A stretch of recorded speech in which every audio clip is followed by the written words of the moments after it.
તો જય દાદા દ્વારકાથી, જય માં ભવાની. કેમ છો બધા? મજામાં ને મિત્રો? આજે આપણે વાત કરીએ, એકલા પડી જાવ ને તો ગભરાશો નહીં.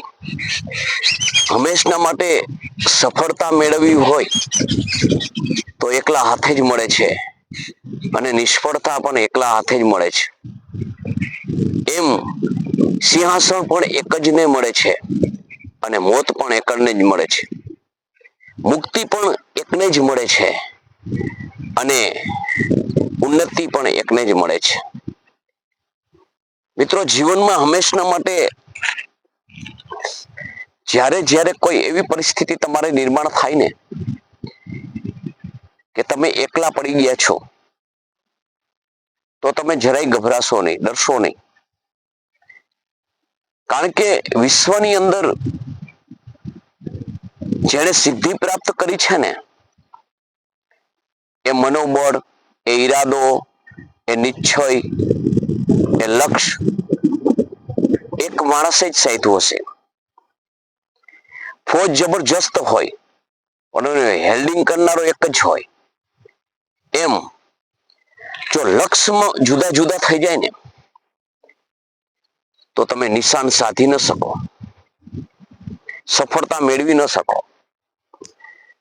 માટે જન્મ થયો તો એકલા આવ્યા છીએ, અને મરશું તે પણ એકલું જ જવાનું છે. કોઈ દિવસ જીવનમાં એવું તમે ન રાખશો કે આપણે એકલા પડી ગયા છીએ, હવે શું કરશું. એમ આપણે એકલા નથી. તમારી સાથે તમે એક છો ને, એની સાથે અંદરથી ઘણી કૃતિ એવી છે જેમ તમને સાથ સહકાર આપે છે. એને શોધતા શીખી જાઓ. તમારી સાથે તમારું મન છે, બુદ્ધિ છે, તમારી સમજ છે, તમારું લક્ષ્ય છે. તમારી સાથે હૃદય કમળની અંદર બિરાજમાન તમારો ભગવાન છે. આથી વિશેષ તમારો સલાહકાર કોણ હોઈ શકે? આથી વિશેષ તમારો શુભ ચિંતક, શુભ ઈચ્છુ કોણ હોઈ શકે?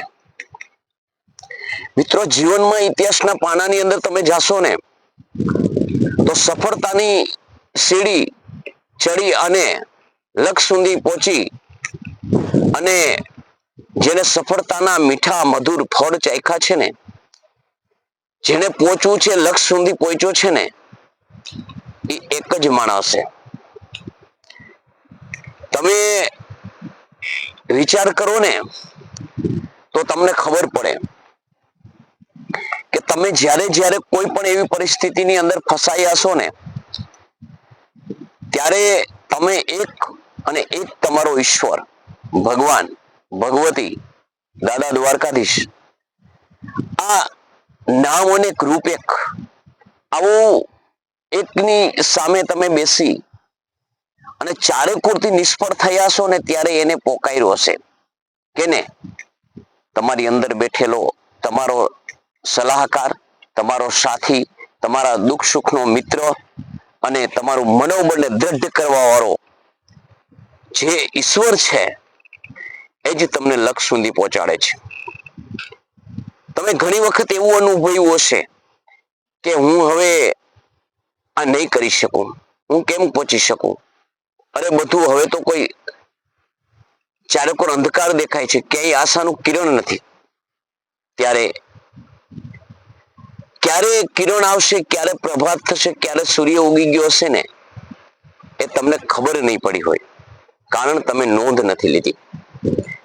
માટે જીવનની અંદર જ્યારે એકલા પડો છો ને તમે, ત્યારે સમજજો કે હવે જ તમે આગળ વધવાના છો.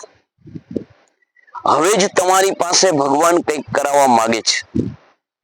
હવે જ તમે ભગવાન સુધી પહોંચી શકશો, તમારા લક્ષ્ય સુધી પહોંચી શકશો.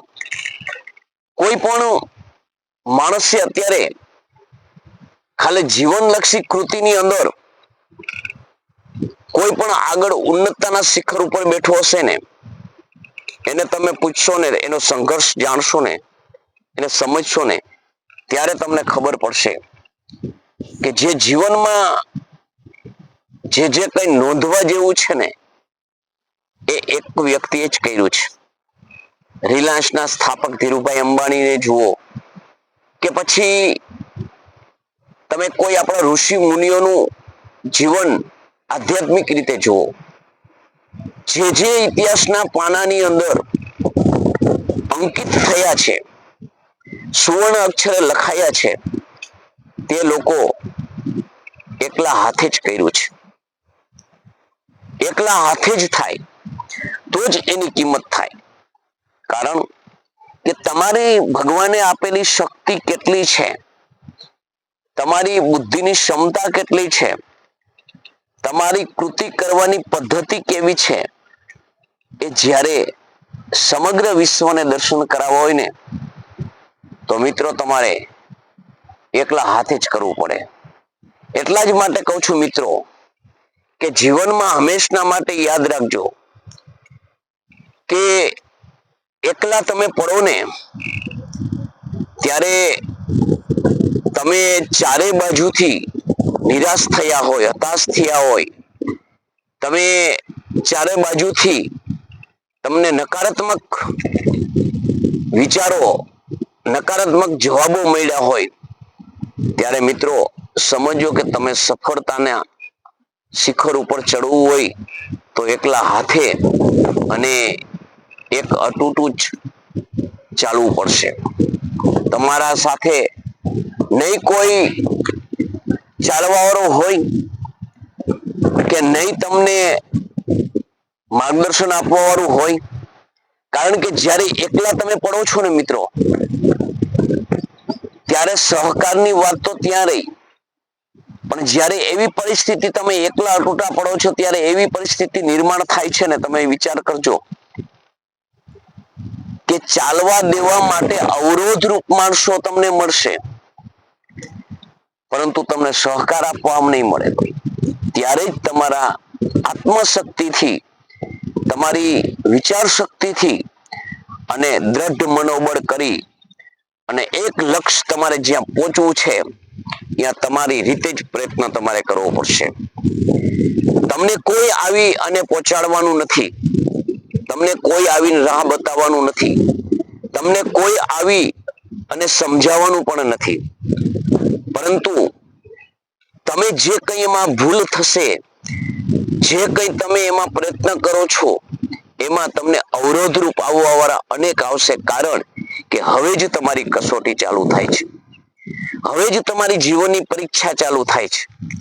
માટે જીવનમાં હંમેશના માટે મિત્રો એકલા પડો ને ત્યારે ઈશ્વરને સાનિધ્યમાં રાખી અને લક્ષ્ય સુધી ક્યાં કઈ રીતે પહોંચવું ને એનું મનોમંથન કરો, પ્રયત્ન કરો, નિરાશ ન થાવ. તમને જે મળ્યું છે એ સ્વીકારી લ્યો.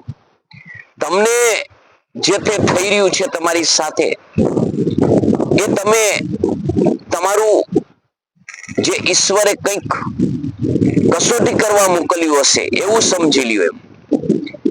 એની નોંધ ન લેતા, નિષ્ફળતાની નોંધ ન લેતા, સફળ કઈ રીતે થવું આનું જ વિચારશો ને, તો ચોક્કસ એક દિવસ તમે એકલા લક્ષ્ય સાધી શકશો, એકલા તમે ઉગરી શકશો, એકલા તમારે જ્યાં જવું હશે ત્યાં પહોંચી શકશો.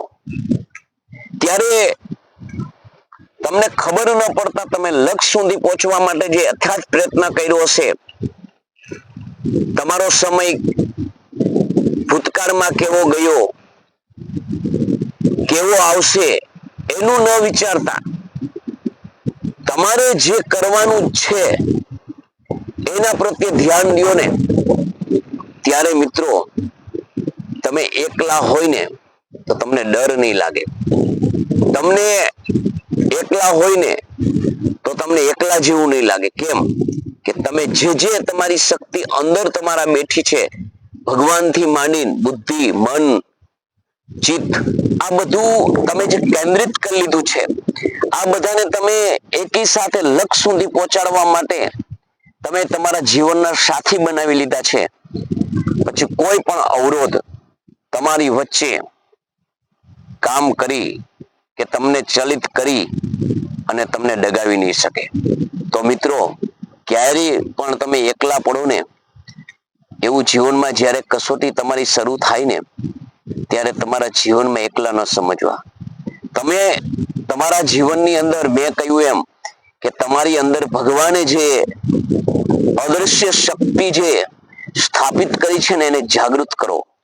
તો મારો વિડીયો આપને કેવો લાગ્યો એ કોમેન્ટ કરીને જણાવજો. જય માતાજી, જય દાદા દ્વારકાથી, જય માં ભવાની.